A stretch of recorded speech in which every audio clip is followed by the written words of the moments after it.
मेरा नाम डॉक्टर यासिर रिजवी है। मैं Dharamshila Narayana super speciality hospital में किडनी स्पेशलिस्ट हूँ।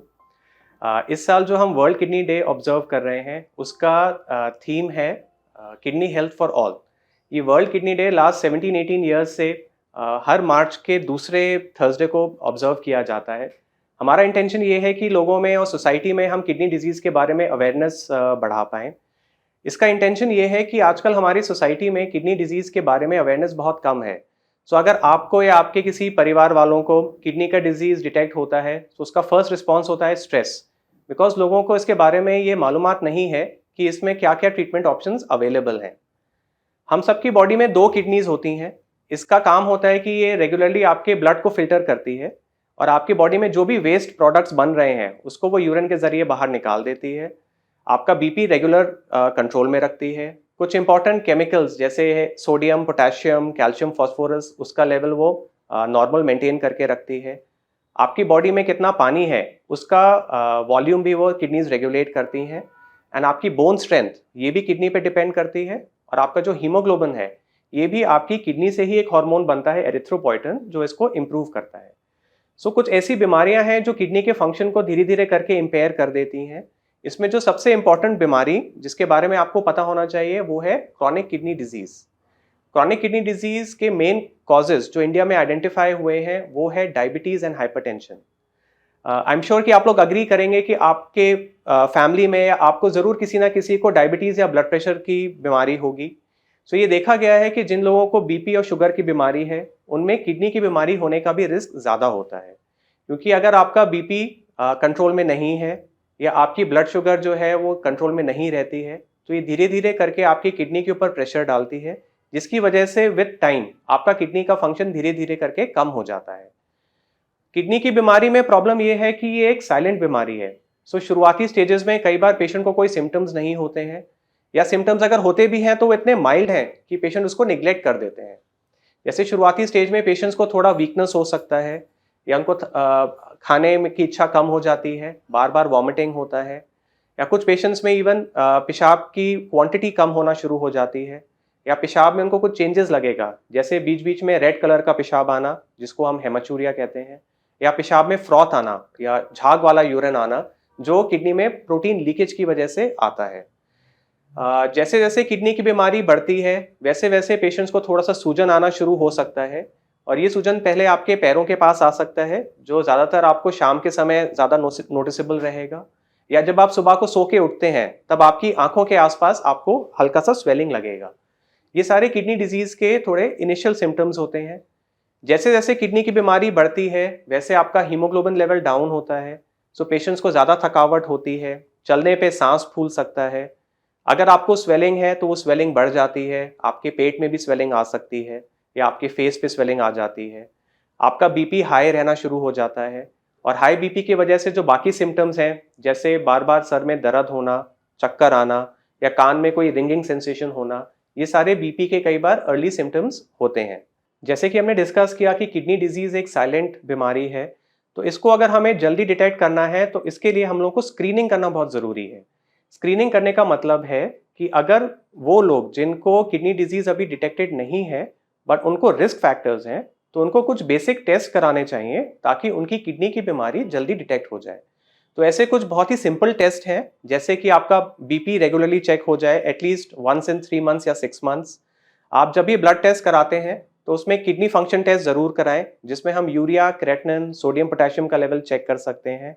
अपना फास्टिंग ब्लड शुगर जल्दी हर 3 से 6 महीने पे चेक कराएं ताकि अगर डायबिटीज़ है तो वो जल्दी डिटेक्ट हो जाए। यूरिन रूटीन एंड माइक्रोस्कोपी, जिसमें हम लोग देख सकते हैं कि कहीं किडनी में से कोई प्रोटीन तो नहीं लीक कर रहा है, या आपकी यूरिन में कोई WBCs या RBCs तो नहीं है, जो भी किडनी डिजीज़ को एक इंडिकेट करते हैं। और जिन लोगों को अगर स्वेलिंग है या कोई और सिम्टम्स हैं तो हम उसमें किडनी के लिए और स्पेशल टेस्ट जैसे अल्ट्रासाउंड, जिसमें हम किडनी का साइज़ देख सकते हैं, या किडनी में कोई स्टोन तो नहीं है वो हम देख सकते हैं, या कोई सिस्ट तो नहीं है वो हम देख सकते हैं। अगर ऐसे किसी भी टेस्ट में कुछ डिटेक्ट होता है तो हम फर्दर टेस्ट करके ये देखना चाहेंगे कि किडनी डिजीज़ का क्या कारण है और क्या हम उसको दवाइयों के ज़रिए कंट्रोल कर सकते हैं कि नहीं। अगर हम ट्रीटमेंट ऑप्शंस की बात करें तो कई बार लोगों को ये लगता है कि जिसको भी किडनी की बीमारी डिटेक्ट हुई है उसके लिए ऑप्शन है सिर्फ डायलिसिस या ट्रांसप्लांट। सो मैं ये बताना चाहूँगा कि ऐसा सही नहीं है। अगर आपकी किडनी की बीमारी जल्दी डिटेक्ट हो जाए तो उसमें हमारे पास काफ़ी ट्रीटमेंट ऑप्शंस अवेलेबल हैं। अब मेडिकल साइंस की रिसर्च में कुछ ऐसी नई दवाइयाँ भी आई हैं जिसमें जिन पेशेंट्स को अगर डायबिटिक किडनी डिजीज़ है, अगर हम उसमें वो मेडिसिन जल्दी स्टार्ट कर दें तो एटलीस्ट हम बीमारी को आगे बढ़ने से रोक सकते हैं। अगर आपकी बीमारी जल्दी डिटेक्ट हो जाती है तो हम उसमें कुछ और ट्रीटमेंट ऑप्शंस हैं हमारे पास, जैसे डाइट में परहेज करना। आपको अपना नमक का क्वांटिटी डाइट में कम करना पड़ेगा। अगर आपको सूजन है तो आपको अपना पानी का इंटेक रिस्ट्रिक्ट करना पड़ेगा। जिन लोगों को बीपी है वो अपनी बीपी की दवाइयाँ रेगुलरली लेते रहें ताकि उनका बीपी कंट्रोल में रहे। जिन लोगों को डायबिटीज़ है वो भी अपनी डायबिटीज़ की दवाइयाँ या इंसुलिन नियमित रूप से लें। कई बार पेशेंट्स को लगता है कि अब तो मेरा बीपी और शुगर कंट्रोल में है तो मैं दवाइयाँ बंद कर सकता हूँ, बट ये बात भी गलत है, क्योंकि जैसे ही आप दवाइयाँ बंद करेंगे आपका बीपी दोबारा बढ़ जाता है और आपकी शुगर दोबारा अनकंट्रोल्ड हो जाती है, जिससे फिर किडनी पे प्रभाव पड़ता है।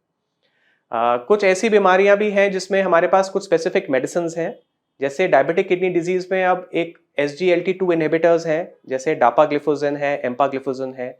ये दवाइयां अगर हम स्टार्ट करें तो हम किडनी की बीमारी को आगे बढ़ने से रोक सकते हैं। कुछ ऐसी दवाइयां हैं जैसे फिनरेनोन, ये भी हम कुछ स्पेसिफिक केसेस में दे सकते हैं ताकि आपकी किडनी की बीमारी आगे ना बढ़े। अनफॉर्चुनेटली कुछ पेशेंट्स में दवाइयों के बावजूद किडनी की बीमारी आगे बढ़ सकती है, या पेशेंट की बीमारी ऐसे स्टेज में डिटेक्ट होती है जब उनकी किडनी ज़्यादा श्रिंक हो चुकी हैं और यूरिया क्रिएटिनिन अगर बहुत ज़्यादा है और उनका जो एक GFR का टेस्ट हम देखते हैं अगर वो 10 या 10 ml से कम है, तब उनके केसेस में हमें डायलिसिस या ट्रांसप्लांट की ज़रूरत पड़ती है। डायलिसिस ब्रॉडली 2 टाइप्स का होता है। एक है हीमोडायलिसिस जिसमें हम मशीन से ब्लड का फिल्ट्रेशन करते हैं। दूसरा होता है पेरिटोनियल डायलिसिस जिसमें हम पेट में पानी डाल के पेट वाला डायलिसिस हम करते हैं, जो पेशेंट्स घर पे कर सकते हैं। तो अगर आपको एडवांस किडनी डिजीज़ है और आपको डायलिसिस के लिए बताया गया है तो आपके नेफ्रोलॉजिस्ट आपसे ये दोनों ऑप्शंस डिस्कस करेंगे और जो भी आपको ऑप्शंस बेहतर लगता है वो आप चूज़ करके रेगुलर डायलिसिस कर सकते हैं। किडनी की बीमारी में जो बेहतर ऑप्शन है वो है किडनी ट्रांसप्लांट। किडनी ट्रांसप्लांट में ये एक सर्जिकल प्रोसीजर है जिसमें एक स्वस्थ डोनर की किडनी जो है वो डायलिसिस वाले मरीज में हम लगा देते हैं। इसकी वजह से जो एक सिंगल किडनी है वो आपके पूरे शरीर का मेटाबॉलिज्म संभाल लेती है। सक्सेसफुल ट्रांसप्लांट के बाद पेशेंट को इमीडिएटली यूरिन आना शुरू हो जाता है एंड उससे उनका यूरिया क्रिएटिनिन और बाकी जो टॉक्सिन्स हैं वो इमीडिएटली किडनी रिमूव करना शुरू कर देती है। इससे पेशेंट्स नियरली नॉर्मल फील करते हैं, उनका डायलिसिस बंद हो जाता है, खाने का परहेज़ जो है वो भी बंद हो जाता है, उनका पानी का रिस्ट्रिक्शन जो डायलिसिस में स्ट्रिक्टली करना होता है वो इनफैक्ट उनको ज़्यादा पानी लेना पड़ता है। बट किडनी ट्रांसप्लांट की कुछ दवाइयाँ हैं जो लाइफ लॉन्ग चलती हैं, जो आपको अपने नेफ्रोलॉजिस्ट की निगरानी में कंटिन्यू करना होगा।